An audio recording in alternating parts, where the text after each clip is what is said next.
ही सबको तत्व ज्ञान देने आया हूं और मैं वो सबसे पहले का परमात्मा आदि पुरुष परमेश्वर मैं ही हूं। और मेरी उम्र पूछते हो तो मैं बताता हूं मेरी उम्र क्या है, सुनो। जो बूझे सो बावरा, क्या है उम्र हमारी। जो बूझे सो बावरा, क्या है उम्र हमारी। असंख्य योग पर रह गए हम तब के ब्रह्मचारी। असंख्य योग पर ले गए, परलय हो लिए, तब से हम ज्यों के त्यों हैं जैसे आज हैं। क्या बताते हैं? कोट निरंजन हो गए परलोक सिधारी, हम तो सदा महबूब हैं सो हम ब्रह्मचारी। अरबों तो ब्रह्मा गए ये 49 करोड़ कन्हैया, 7 करोड़ तेरे शंभु मर गए मेरी एक नहीं पलैया। क्योंकि ये नाथ जो परंपरा के साधक होते हैं शिव जी के उपासक हैं। और क्या बताते परमात्मा के अरबों तो ब्रह्मा मर गया 49 करोड़ कन्हैया, ये विष्णु जी, और 7 करोड़ तेरे शंभु मर गए मेरी एक नहीं पलैया। मेरी तो एक पल भी नहीं गई है मेरे जीवन की, अर्थात अविनाशी परमात्मा हूं मैं। कोटिक नारद हो गए ये मोहम्मद से चारी, देवतों की गिनती नहीं क्या सृष्टि बिचारी। नहीं बूढ़ा ना बालक, ना बूढ़ा ना बालक, ना कोई भाट भिखारी। कहे कबीर सुनो हो गोरख, ये सुन ले उम्र हमारी। ना बूढ़ा ना बालक, मेरा यूं शरीर ले जो तुझे दिखाई देता है। मैं ना कभी जन्म होता है ना कभी मैं मरता हूं। और वेदों में भी परमात्मा को युवा कबीर कह करके महिमा गाई है। युवा कबीर, युवा माने जवान समर्थ। जैसे मनुष्य शरीर में जवान व्यक्ति सब कार्य मनुष्य लेवल के करने में समर्थ होता है, बालक और बूढ़ा सभी कार्य नहीं कर सकता। इसी प्रकार परमात्मा को समर्थता के आधार पर युवा कबीर की उपाधि दी गई है। अब गोरखनाथ जी ने सोचा यू छोटा सा बालक और बात घनी बनावे, ये ऐसे नहीं मानेगा। तो गोरखनाथ जी उस त्रिशूल के ऊपर बैठ के ऐसे सिद्धि से उठ कर नो का नो आलती पालथी मारे, आसन पद्म ला रखा था और नो के नो उठ के और त्रिशूल के ऊपर विराजमान हो गए। और कबीर साहब से कहा कि यदि तूने गोरखनाथ से बात करनी है, चर्चा करनी है, तो मेरे इक्वलेंट बैठ के, मेरे बराबर बैठ कर बात कर। कबीर परमेश्वर ने कहा नाथ जी आपका और हमारा केवल गोष्ठी करने का, विचार विमर्श करने का ही वायदा था, वचन था। ये ड्रामेबाजी तो बाजीगर दिखाया करें, ये संतों के काम नहीं।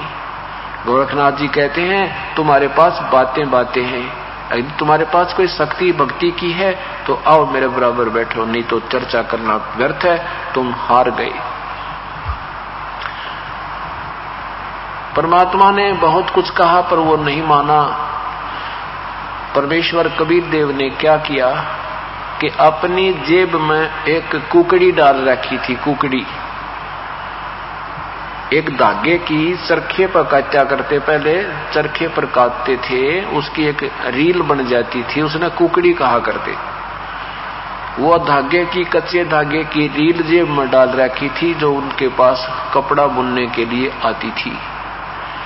और वहां उसका एक सिरा पकड़कर उस धागे का ऐसे आकाश में फेंक दी मालिक ने, ऐसे वह ऐसे अनबंडल होकर उधड़ कर सारी, और धागा सीधा खड़ा हो गया 150 फुट जमीन से लेकर आसमान का अंतिम छोर 150 फुट की ऊंचाई पर अंतिम छोर था। परमात्मा वहां से उठे और वहां से आकाश में जाकर उस सबसे ऊपर वाले धागे के सिरे पर जाकर बैठ के और कहा गोरखनाथ जी आजा यहां बैठकर बातें करेंगे। अब ये बात नहीं है कि गोरखनाथ जी नहीं उड़ सकते थे, हाँ वो भी जा सकते थे, लेकिन परमात्मा के सामने उसकी सिद्धि विफल होगी। जैसे चुंबक के सामने ये घड़ी है, इस घड़ी में लोहे की स्टील की वो लगी है नीडल सुई, और ये घूम रही है। और जहां चुंबक इसके पास इतनी दूरी से भी आ जाएगा ना, अच्छा हैवी चुंबक इतनी दूर से जाम कर देगा इसको, ये चल नहीं सकती। और पहले ये चल रही थी, इसमें सिद्धि थी, कारीगरों ने इसको सिद्ध करके तैयार कर दिया था, चल रही थी, लेकिन चुंबक के सामने वो फेल होगी। इस प्रकार पूर्ण परमात्मा की शक्ति के सामने वो सारी सिद्धि दरिद्राई रहेगी। और तरसुल से ऊपर उठना चाहा था, जमीन पाके ऐसे गिरा गदड़ जैसी, जान गया। अब गोरखनाथ भी समझ गया, तू तो तेरी बैटरी डिस्चार्ज होगी। अब समझदार थे, विद्वान पुरुष थे, साधक थे, नेक नीति थी गोरखनाथ में, लेकिन यह थोड़ी सी हल्दी की गांठ मिले पाछपन सारी स्वाभाविक बन ही जाता है। इस जीव की बड़ी कमजोरी है यार। परमात्मा यही आट हटाने के लिए, यही दुर्बुद्धि हमारे से समाप्त करने के लिए रह रह कर ज्ञान कराते हैं। जीव की कोई औकात नहीं है, ये 2 दिन का ढमढमा अपना भक्ति कर लो भाई। क्या बताते हैं कि सुख देना 84 भुक्ति बना पजावे खरवो, तेरी क्या बुनियाद पुरानी तो पेंडा पंथ पकड़े वो। एक सुखदेव जैसे ऋषि भी आज वो ऋषि बने, पहले कहते हैं वो भी गधा बना था, पुजावे पे खर बना। और तेरी क्या बुनियाद नादान, अपना भक्ति का मार्ग पकड़ दे, इन बकवाद छोड़ के।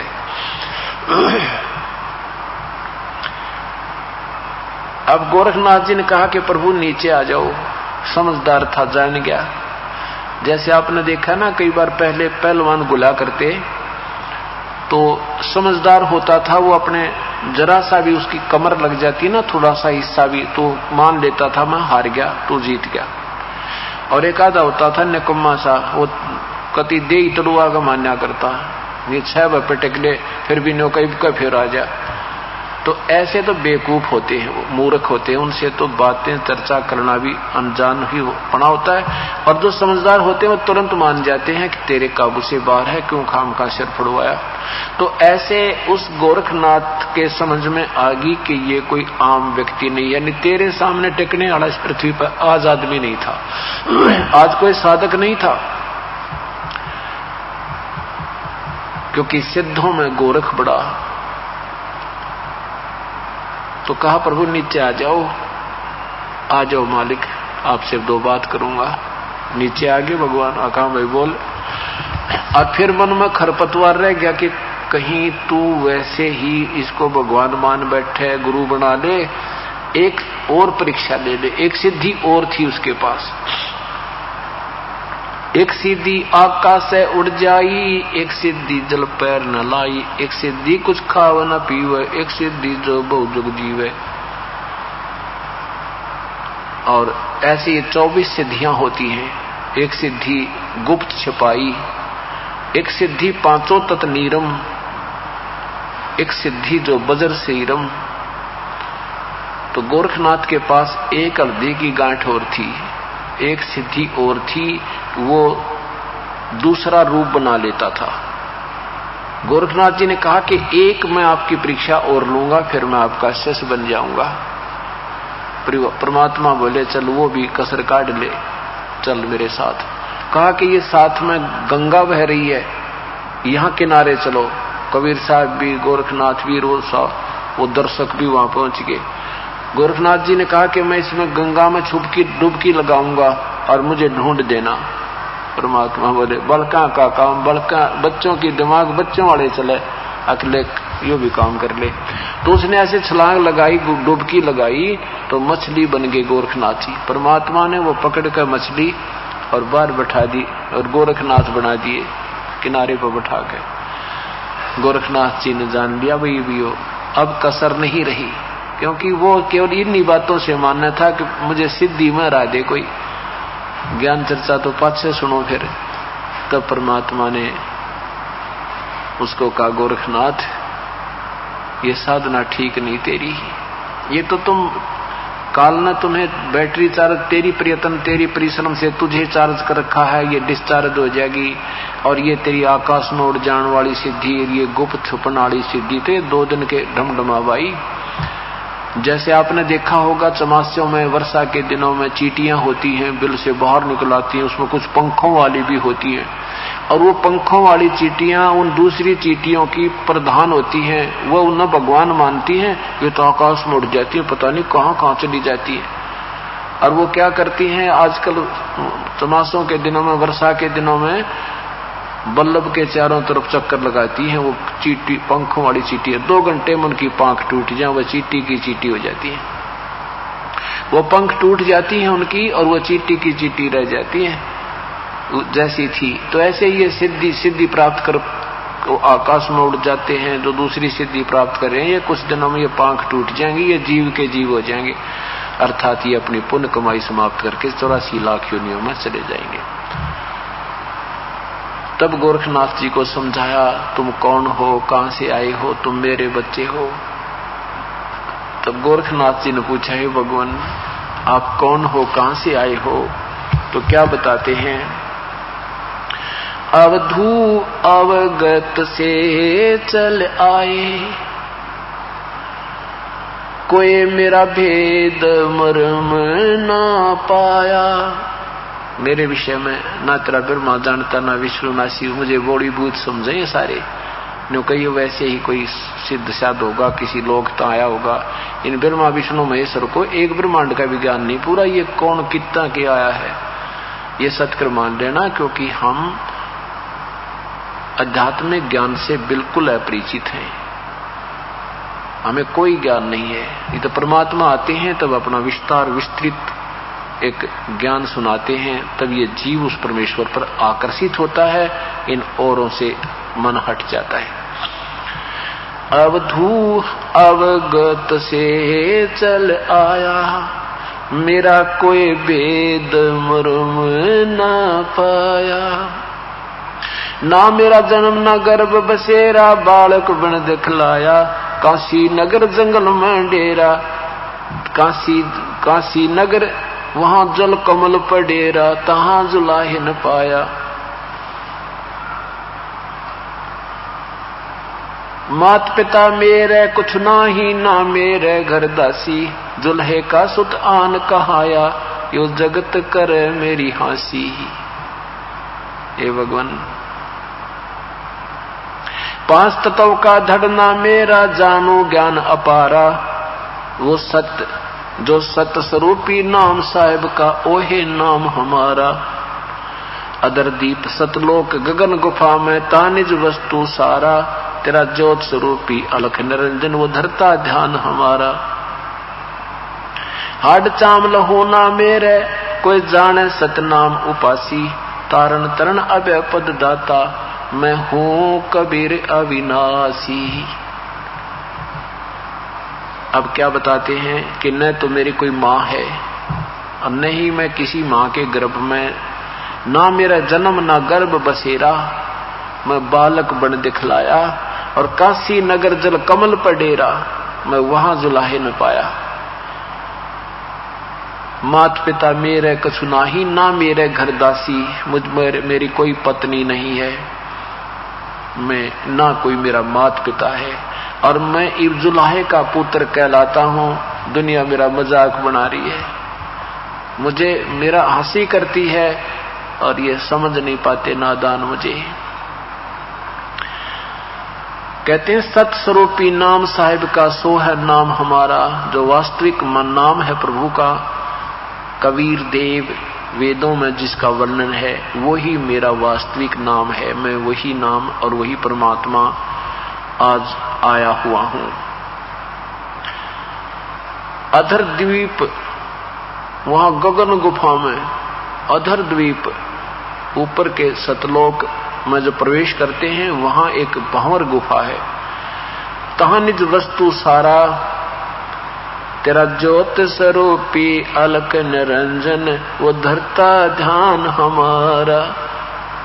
जिसको तुम ज्योत स्वरूपी भगवान कहते हो, जो ब्रह्म जिसकी तुम साधना करते हो, ये तुम्हारा 21 ब्रह्मांड का मालिक भी मेरी पूजा करता है। गीता जी के अध्याय नंबर 18 के मंत्र नंबर 64 में कहा कि अर्जुन तुझे एक गुप्त से भी गुप्त भेद बताता हूं, कि वो परमात्मा जिसके विषय में 18वें अध्याय के 62वें श्लोक में कहा कि उसकी शरण में जा, उसकी कृपा से तू परम शांति और तत् उस सतलोक शाश्वत स्थान को प्राप्त होगा, वो मेरा भी पूज्य देव है।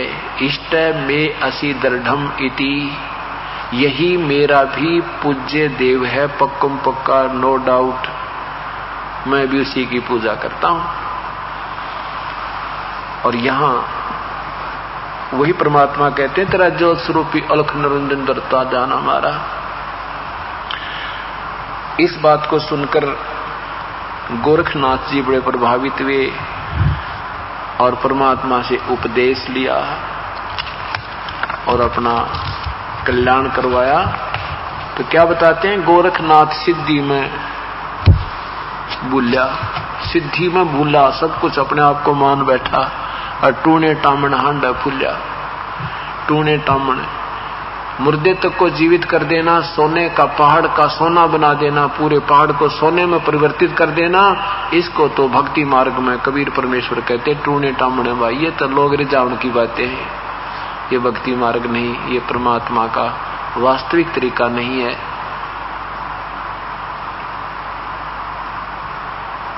उसके बाद गोरखनाथ जी ने समर्पण किया, प्रभु से उपदेश लिया और फिर अब उनका कल्याण हो जाएगा। अब क्या बताते हैं परमात्मा, भक्ति मार्ग का निर्णय करते हैं, भक्ति मार्ग का निर्णय करते हुए बताते हैं कि जो साधना तुम करते हो ये ठीक नहीं है, ये व्यर्थ है।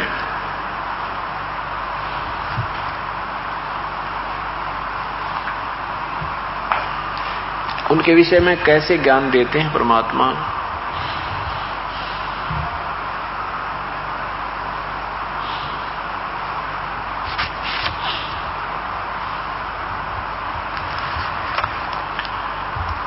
कि जैसे हम उनको परमात्मा मानते हैं,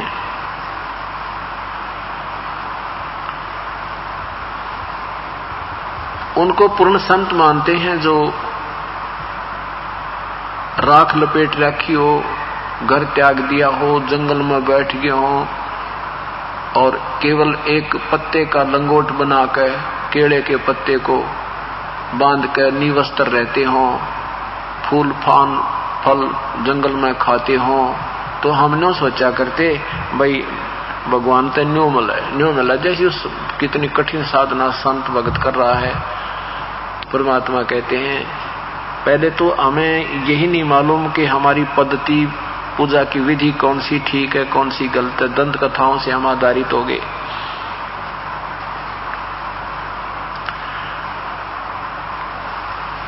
कि कई कहते हैं कि एक भक्त कह रहा था कि जी एक बार मैं उधर हरिद्वार में चला गया और वहां पर ना एक घने आदमी इकट्ठे हो रहे थे। वहां ऊपर ऋषिकेश की पहाड़ियों पर गोमुख की तरफ, वहां एक जंगल में एक साधु रहा करता,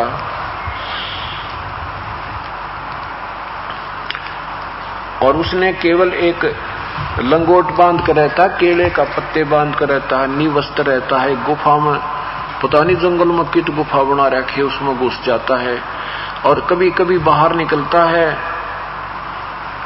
और यदि उसके दर्शन हो जाना बेड़ा पार हो जाए।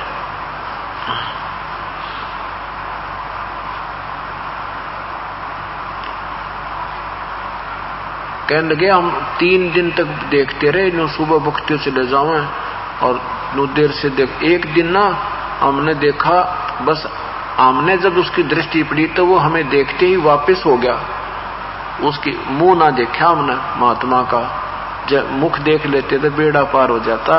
और फिर अंदर जाकर वो एक उसमें घुस गया, जो है घने जंगलों में चला गया। फिर तो हमने भागता ही दिखा। अब इसके विषय में आदरणीय गरीबदास साहिब जी बताते हैं, केले की कॉपी ने है जो फूल पान फल खाही,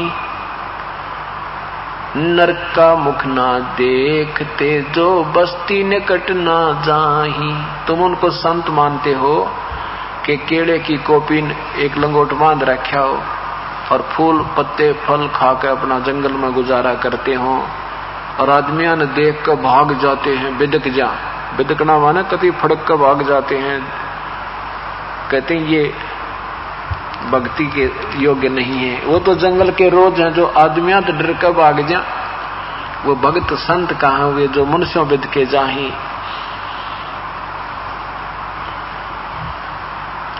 भाई निस्जन फिरे उजाड़ मैनो परमात्मा पावे नाही। वो जंगल के रोज हैं जो मनुष्यों बिद के जाही, और निस्दिन फिरो उजाड़ मैनो भगवान पावे नाही। इस तरह परमात्मा नहीं मिलता। कैसे मिलता है परमात्मा? वो बिल्कुल साधारण सा तरीका है। और बताते हैं कि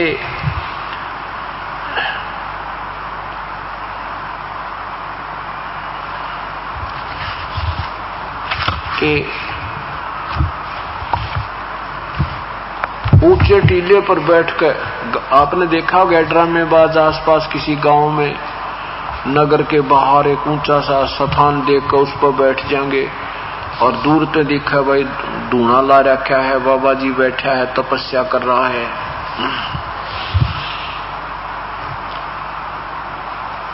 तो सबकी दृष्टि जाती है वहां पर। फिर 10 रुपए आदमी जाता है, चढ़ा कर आता है, साधु बैठा है, गांव में चर्चा का विषय बन जाता है, सब लोग वहां जाने लग जाते हैं।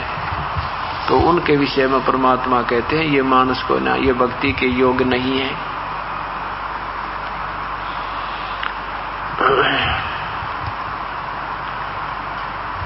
ये भक्ति नहीं कर रहे, ये ड्रामा कर रहे हैं।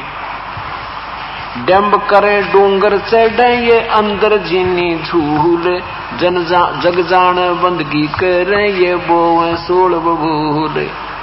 दुनिया तक सोचे ये साधना कर रहे हैं, नहीं ये तो आगत में डले बो रहे हैं, कांटे बो रहे हैं।